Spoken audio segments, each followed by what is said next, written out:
Құрметті отандастар, елімізде лаңкестікке қарсы операция жалғасуда. Полиция, ұлттық ұлан және армиямыздың күшімен Конституцияға сәйкес заңдылық пен тәртіп орнату мақсатында ауқымды әрі күрделі жұмыс атқарылып жатыр. Кеше Алматы, Ақтөбе қалалары мен Алматы облысындағы жағдай қалпына келтірілді. Енгізілген төтенше жағдай режимі өз нәтижесін берді. Бүкіл еліміз бойынша конституциялық заңдылық орнатылды. Но террористы по-прежнему наносят ущерб государственному и частному имуществу, применяют оружие в отношении граждан. Правоохранительным органам и армии мною дан приказ открывать огонь на поражение без предупреждения. За рубежом высказываются призывы к сторонам провести переговоры для мирного решения проблем. Какая глупость! Какие могут быть переговоры с преступниками, с убийцами? Нам пришлось иметь дело с вооруженными и подготовленными бандитами, как местными, так и иностранными. Именно с бандитами и террористами. Поэтому их нужно уничтожать. И это будет сделано в ближайшее время. Силы правопорядка морально и технически готовы к выполнению данной задачи. Как вам известно, исходя из основных положений уставных документов ОДКБ, Казахстан обратился к главам государств-участников с просьбой ввести объединенный миротворческий контингент для оказания содействия в наведении конституционного порядка. Этот контингент прибыл в нашу страну на краткосрочный период времени для реализации функций прикрытия и обеспечения. Хотел бы высказать искреннюю благодарность премьер-министру Армении, который председательствует в ОДКБ, а также президентам Белоруссии, Кыргызстана, Таджикистана. Особые слова благодарности адресую президенту России Владимиру Путину. Он очень оперативно и, главное, по-товарищески тепло отреагировал на мое обращение.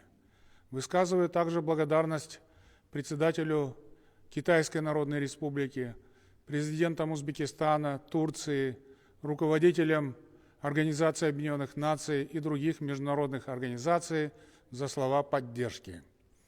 Трагические события в нашей стране по-новому высвечивают проблемы демократии и прав человека. Демократия – это не вседозволенность и тем более не подстрекательство, в том числе в благосфере, к противоправным действиям.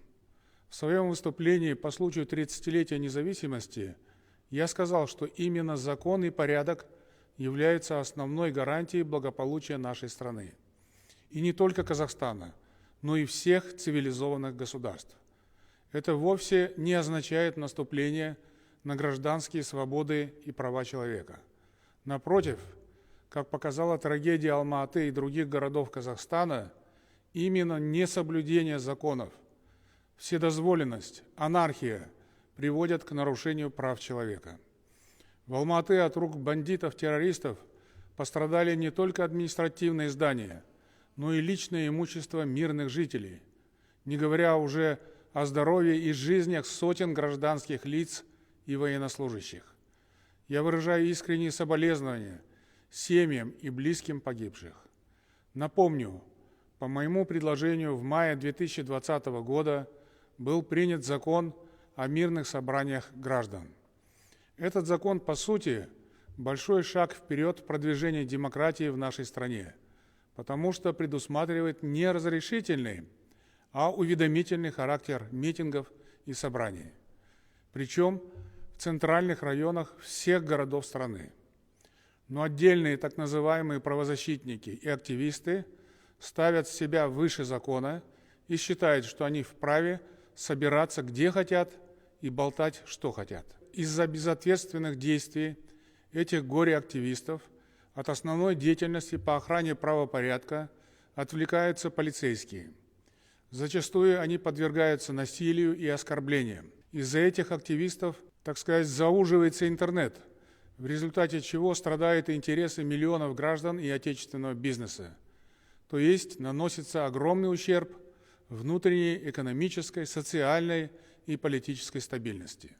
Пособническую и, по сути, подстрекательскую роль В нарушениях правопорядка играют так называемые свободные средства массовой информации и забугорные деятели, далекие от коренных интересов нашего многонационального народа.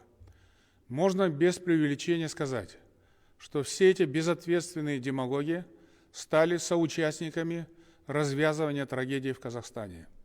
И мы будем жестко реагировать на все акты правового вандализма. В том, что мы достаточно быстро преодолеем эту черную полосу в нашей истории, нет никаких сомнений. Главное не допустить повторения таких событий в будущем. Мною создана специальная межведомственная группа, которая займется поиском и задержанием бандитов и террористов. Обещаю нашим гражданам, что все эти лица будут привлечены к строжайшей уголовной ответственности. Всех казахстанцев прошу соблюдать осторожность и бдительность. Сообщайте о любой подозрительной активности сомнительных лиц органам правопорядка и на горячей линии. Нам же предстоит разбор полетов в связи с действиями правоохранительных органов и армии, а также их межведомственной координации. Выяснилось также, что не хватает спецназовцев, спецсредств и оборудования. Решением этих вопросов мы займемся в срочном порядке.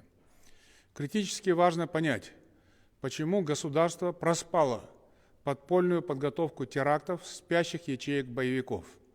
Только на Алма-Аты напало 20 тысяч бандитов. Их акции показали наличие четкого плана атак на военные, административные и социальные объекты практически во всех областях. Слаженную координацию действий, высокую боеготовность и звериную жестокость. Помимо боевиков действовали специалисты, натренированные на идеологические диверсии, умело использующие дезинформацию или фейки и способные к манипуляциям настроениями людей.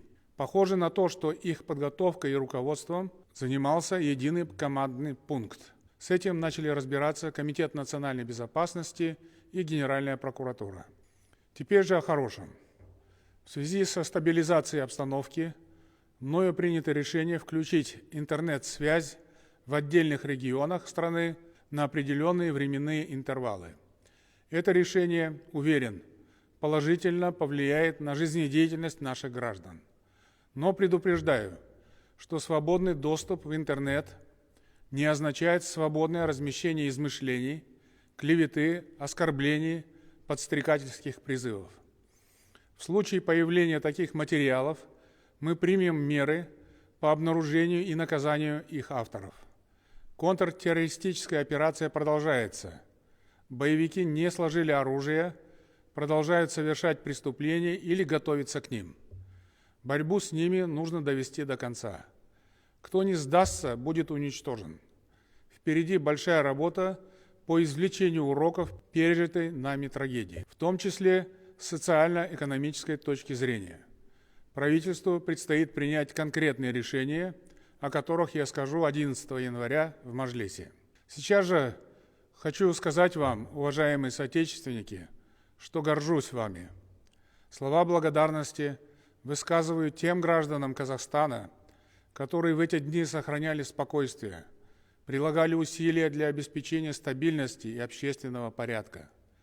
Несмотря на провокации, деструктивные призывы, вы сохранили верность закону и своей стране. Благодарю за гражданскую сознательность студентов крупных городов, членов трудовых коллективов, работников промышленности и сельского хозяйства.